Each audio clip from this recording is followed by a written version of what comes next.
Okay, we're back. And now this time, this is part of the class that a lot of people don't really like. Some people don't really like chemistry, and we're going to have to go back to some of our days in high school or something like that to remember some of our basic chemistry, because it's important when we talk about minerals. Okay? And so let's remind ourselves, what is an atom made of? An atom is made up of three different particles, an electron, a proton, and a neutron, right? So remember, the protons are positively charged, the electrons are negatively charged, and a neutron has no charge. Okay, so the actual atomic mass of a proton is about an atomic mass of 1, whereas a neutron also has an atomic mass of 1, whereas an electron, its atomic mass is pretty much negligible. We can't really measure it very well. It's so small. Okay, so when we talk about looking at atomic masses, or what an atom is, or a different element is, we need to understand how it's classified and how it's by its mass. Okay, so when we look at an atom, it is defined by how many protons it has in it. For example, if you look up at hydrogen here, it's number 1 on the periodic table. It's number 1 on the periodic table because it has 1 proton. Okay, it has 1 proton in it, and remember, a proton is positively charged, and therefore there usually has to be 1 electron with it, right? So that'd be a negatively charged particle. Okay, now this isotope of hydrogen has no neutrons in it. Okay, now if it did, if it had a neutron in it, it would still be hydrogen because it still only had 1 proton, but we'd have a different, what we call, isotope of that material. So if we had proton plus a neutron, we'd call that deuterium, which is an isotope of hydrogen, which has a mass of 2 instead of a mass of 1, right? Because it has 1 neutron and 1 hydrogen. Now, a normal isotope of hydrogen has just 1 mass and 1 proton. Okay, but so all hydrogen has 1 proton, but normal or more common isotope of hydrogen doesn't have a neutron, it just has that proton. Okay, so here's another example. This is oxygen down here, and note it has 8 protons, and therefore it also has 8 electrons. So remember, if the number of protons you have, it also equals the number of electrons that you have. Okay, now neutrons can change, and if you have those different neutrons, you can have different isotopes of an atom. In this case, this is oxygen 16, and the reason I say 16 because you have 8 protons but also 8 neutrons, and because of that, this is what we call our normal case of oxygen. Okay, now notice you also have 2 shells of electrons. You have your first shell here, which has 2 electrons in it, and your next shell, which has 6 electrons in it. And we'll talk more about that in a second, but I just want you to notice that. Then the last one here is sodium. Okay, this sodium, notice it has 11 protons and 11 neutrons and 11 electrons. Okay, so this is a normal isotope of sodium. It has the same number of protons as number of electrons. Now, however, remember, you don't have to have the same number of electrons. You could have different isotopes of sodium, like sodium 12. Not sodium 12. Sodium 22 or 24. The normal isotope of sodium is a 22 because it has 11 neutrons, 11 protons, right? But let's say sodium 23, which means that it would have 11 protons and 12 neutrons, because your mass has to add up to that 23. So that means you have 11 of them are protons, 12 of them are neutrons. We'll talk more about this in a second. Okay, but I just wanted to get this started here. This is an important concept to understand. So what are these elements? Okay, so what you do is you'd actually look at a periodic table like the one we have up here in the corner here for our next slide, and try to figure out what these elements are. Now in this case, let's assume that all of the balls here we can see them all. Okay, so that means we have the protons here are in red, so we have 1, 2, 3 protons. Now remember, the definition of an element is the number of protons this is. So if we go to the periodic table, I know this is hard to see because it's small, but you have hydrogen, which is has 1 proton in it, so it's right here. You have helium, which is number 2, right, which has 2 protons in it. Then you come back here, and lithium is number 3, which has 3 protons in it. So this is an example of lithium. Now, how many electrons does it have? We say in this diagram, we have the black ones here are electrons. So that means we have 3 electrons in it. If you have 3 protons, 3 electrons. Okay. Now, this one happens to have 4 neutrons in it. You can see 1, 2, 3, 4. Okay. Now, if you look at lithium, I know it's hard to see on this. Okay. But the normal, this one doesn't have it. The normal mass of lithium is 7, around a 7, and so that one right there is a normal isotope of it. So not like when you had oxygen, which the normal isotope has 8 protons and 8 neutrons. This one actually, the normal isotope has 4 neutrons instead of the 3. Right? Okay. So what element is this? And this one kind of gives it away. I should have block that out for carbon. This is carbon. And why is it carbon? Well, it has 6 protons. So if you go here, you got 1, 2, 3, 4, 5, 6. It has 6 protons in it, so that's why it's there. Now notice a pattern here.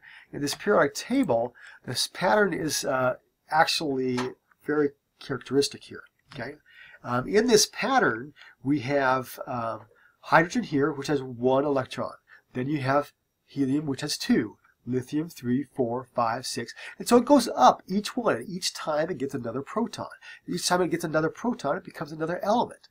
Okay? So if we started off with lithium, added a proton in it somehow, it would become beryllium, and so forth down the line, right? So that's important for us to look at. Now there's a diagram here that's kind of a cool diagram. It's called ptable.com, and that table there is a great table to actually look at and kind of peruse in there for a second. I'm going to see if we pause this first. Okay, I had to get this animation up, so sorry about that. Little break. You can click on these in the actual PowerPoints to actually get the animations to come up, by the way, or the websites. So that way you'll be able to still look at this stuff later if you want to. Okay, so notice the hydrogen here has 1 electron, and that's going around in its shell. Helium, 2 here, 2 protons, and 2 electrons. Now notice the lithium, now we all of a sudden have 3 electrons and 3 protons. But notice another shell. That first shell can only have 2 protons in it, and that's it. Okay. Now, and notice also on the periodic table, that first row only has 2 materials in it, and the reason is because that's characteristic by the number of shells, how many electrons are in that shell. That first shell has 2. There's 1, 2. The next shell, how many does it have in it? 1, 2, 3, 4, 5, 6, 7, 8. There's 8 elements in the next row. There should be 8 electrons at the very end in neon. Let's try that out. So in your lithium, you have 3 protons, 3 electrons. Beryllium, 4, 5, 6, 7, 8, 9. You go to neon. Notice you now have, and I froze it, you now have total of 8, right? 1, 2, 3, 4, 5, 6, 7, 8, 9, 10. So there's total of 10 there. Notice the 10 protons, okay, and 10 electrons. 2 in the center shell, 8 in the outer shell, right? Got it?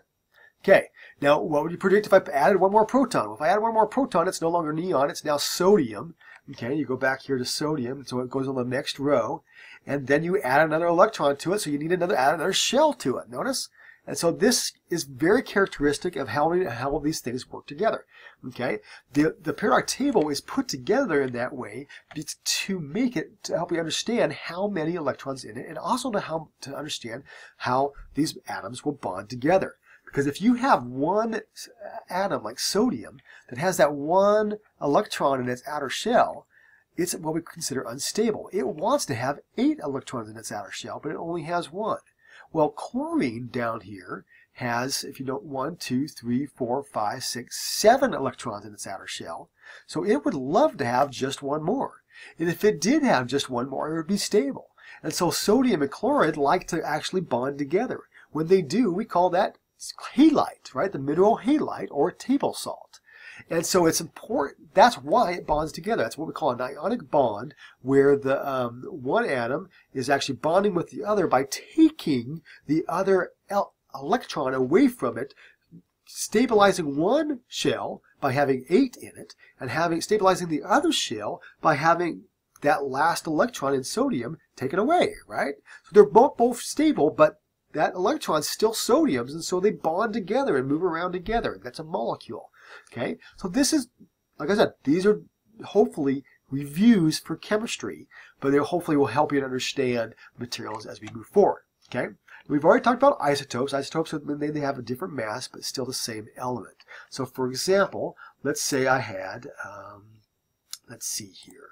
Let's say I had carbon, but instead of having carbon 14, carbon 12, which is the normal isotope of carbon, where you have 6 protons and 6 neutrons.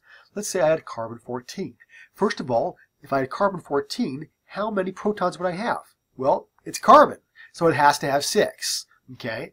Well, how many neutrons would I have? If I have 6 protons and my mass is 14, that means I have to have 8 neutrons. Now, that's something I will promise you will be on the test. I'm going to give you a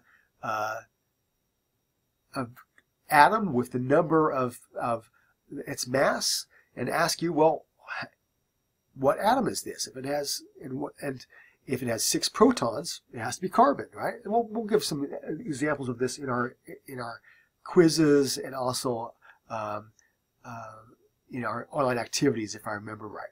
Okay, to give you some practice at that. But I'll promise you that kind of question on the exam to be able to figure out what it is. So let's say if I had oxygen 16. Well, oxygen 16 or oxygen 18, better one. It's an isotope of oxygen. Well, it has 8. There's 8 electrons in oxygen, right?